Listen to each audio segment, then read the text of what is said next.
Ketua Komite Penanganan COVID-19 dan Pemulihan Ekonomi Nasional Erlangga Hartarto mengatakan ada 10 strategi pengurangan angka kematian COVID-19 yang saat ini sedang dijalankan oleh pemerintah. Dan berikut informasi selengkapnya.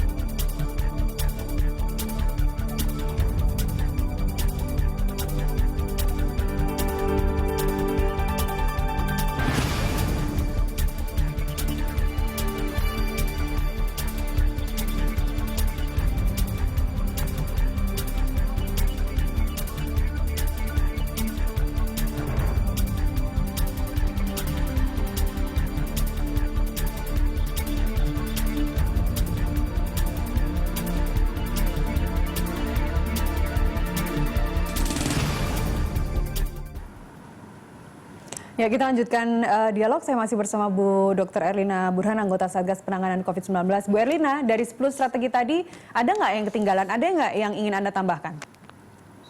Ya, jadi saya sih sebetulnya mengucapkan terima kasih nih kepada pemerintah yang sudah membuat summary 10 strategi ya. Walaupun saya merasa kok baru sekarang, harusnya dari dulu itu dibuat. Dan saya juga sedih ini keluarnya bukan dari Kemenkes ya, yang seharusnya memang harus mengambil peran utama, tapi sudahlah, yang penting strategi itu ada. Cuma saya juga ingin sekali ditambahkan tentang prevention yang lebih ke hulu lagi. Jadi tadi kan ada peningkatan kapasitas laboratorium, tapi saya kira juga ini harus diikuti dengan percepatan melakukan testing.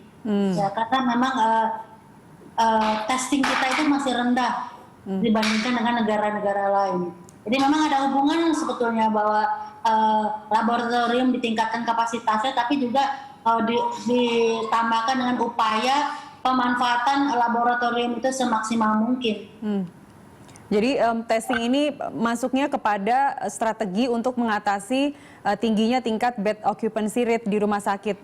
Harusnya masuk di poin itu. Saya selalu mengatakan loh, Nasriti, bahwa 80% dari kasus-kasus COVID itu tidak perlu perawatan rumah sakit karena dia either tidak bergejala ataupun ringan. Tapi 20% dengan keparahan yang sedang, berat, dan kritis itu perlu rumah sakit. Nah, bayangkan kalau kasusnya makin banyak, itu 20% dari jumlah yang banyak itu tidak mampu ditampung oleh rumah sakit. Dan kalaupun kemampuan rumah sakit ditambah seperti memperbanyak ruang isolasi, menambah alat-alat, tapi SDM-nya, tenaga manusianya nggak bisa diciptakan dalam waktu singkat. Ya, padahal perlindungan tenaga kesehatan dan juga membatasi waktu kerja mereka itu masuk dalam poin strategi yang ke-9. Saya ingin kembali ke keterisian rumah sakit atau ICU begitu ya. Secara nasional keterisian tempat tidur ICU dan isolasi itu 46,29%. Kalau kemarin Pak Erlangga Hartarto mengatakan bahwa itu masih belum sampai setengahnya dari kapasitas begitu. Apa yang ini Anda sampaikan? Apakah ini sudah sebenarnya angka yang sudah sangat mengkhawatirkan, sudah tinggi? Bahkan WHO sendiri juga mengatakan sampai pertengahan tahun depan kita belum akan menunjukkan gejala COVID-19 ini akan berakhir. Ya, menurut saya masih dirinci itu ke bed occupancy rate dari ICU yang 40%. Itu setahu saya untuk kota-kota besar Jakarta dan lain-lain, karena kita juga melakukan komunikasi dengan teman-teman yang di lapangan, mereka mengatakan rata-rata bed occupancy rate-nya ICU itu 90-100%. Wow. Ya, jadi bahkan sudah sampai 100%. Bagaimana di rumah sakit? Bagaimana dengan rumah sakit persahabatan, Ibu? 40%. Dilihat dulu apakah memang kemampuan suatu rumah sakit itu bisa ada 7 bed misalnya, tapi hanya bisa menampung 3 karena peralatan atau SDM itu saya nggak tahu, makanya sepertinya rendah, saya nggak tahu itu.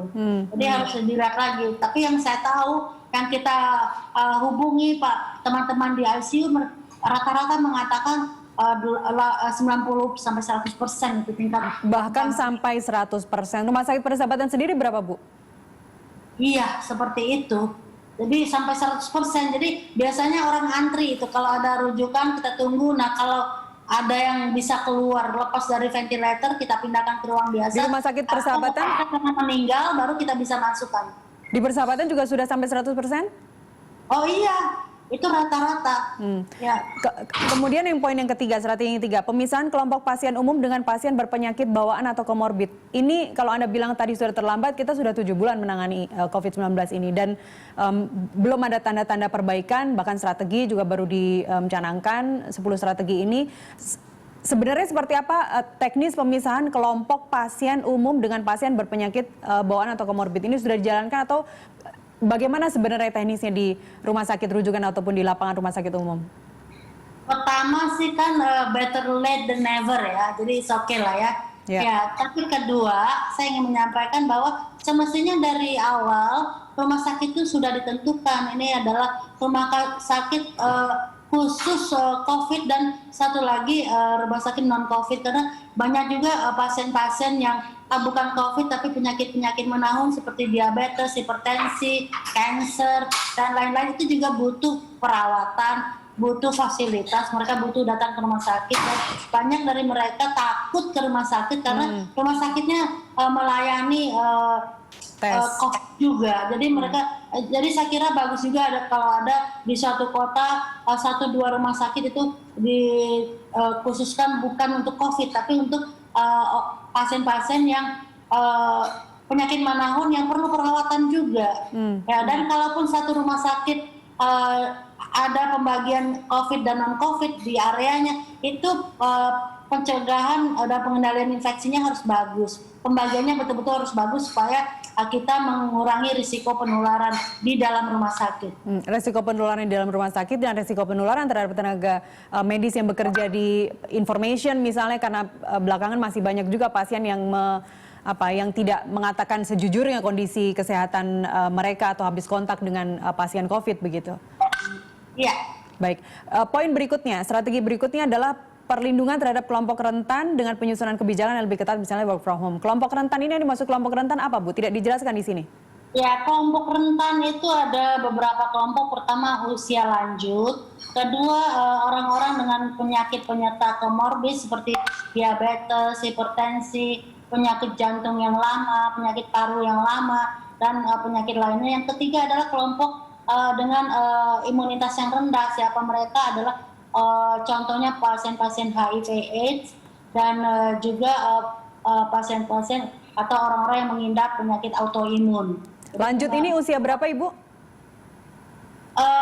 Lanjut usia di atas 60 tahun. Di atas Tapi 60 tahun. Karena banyak orang di atas 50 juga yang banyak kelompok itu yang sakit ya. Jadi mestinya kalau di atas 50 walaupun masih 50 tetapi ada komorbid sebaiknya juga work from home. Kelompok berikutnya yang beresiko adalah perempuan hamil. Perempuan hamil ya.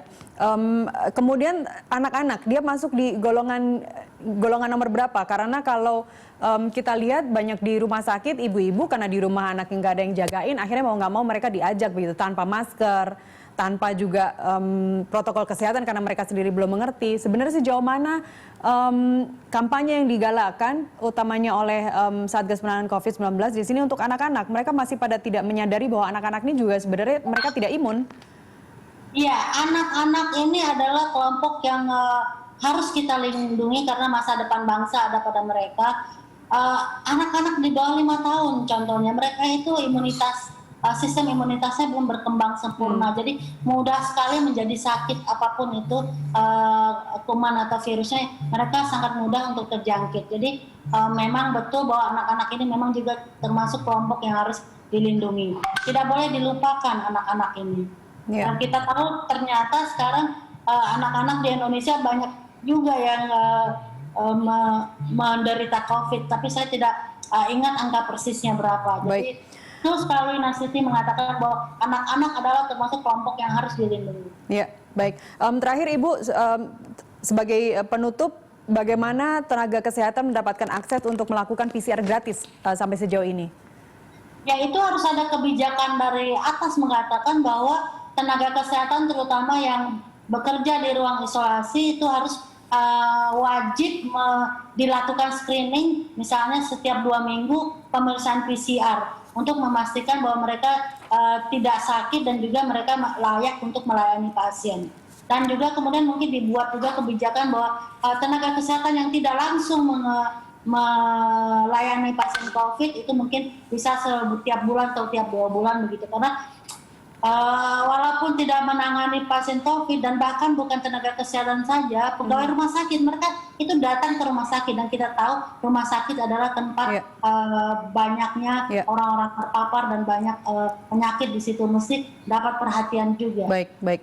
Itu di hilir, di hulu tetap manusianya, perorangannya harus benar-benar menjaga, melakukan 3M, banyak minum vitamin, dan baru-baru ini ada informasi dari Jurnal Nasional mengatakan bahwa vitamin D juga nggak kalah pentingnya dari vitamin C untuk menjaga imunitas. Itu Anda sarankan juga, Bu Erlina, vitamin D? Iya, saya kira untuk semua vitamin itu penting ya, dan itu bisa kita dapatkan dari makanan, bisa dari matahari. Jadi intinya nutrisi mesti seimbang. Jadi jangan bergantung selalu dari suplemen yang industrial ya. Jadi sebetulnya dari makanan juga bisa ya. Berapa? Tapi ini perlu waktu. Tapi karena ini pandemi, silakan sebanyak-banyaknya vitamin, dan kalau herbal juga boleh. Yang penting herbalnya ada registrasi di Badan POM gitu. Baik, kalau vitamin D tadi sebenarnya untuk kebutuhan per orang sampai berapa miligram? Jadi kalau vitamin D itu memang dikatakan banyak orang Indonesia yang sebetulnya kekurangan vitamin D. Dan kalau kita kekurangan vitamin D itu juga mudah terjadi infeksi. Ya. Berapa miligram Ibu kebutuhan per orang untuk vitamin D? Berapa kebutuhannya? Berapa vitamin D itu ada yang kemasan 400 international unit, ada yang 1.000, ada yang 5.000, bahkan ada yang 50.000. Silakan, mungkin 400 atau 1.000 saja cukup untuk konsumsi harian. 400 sampai 1.000, oke.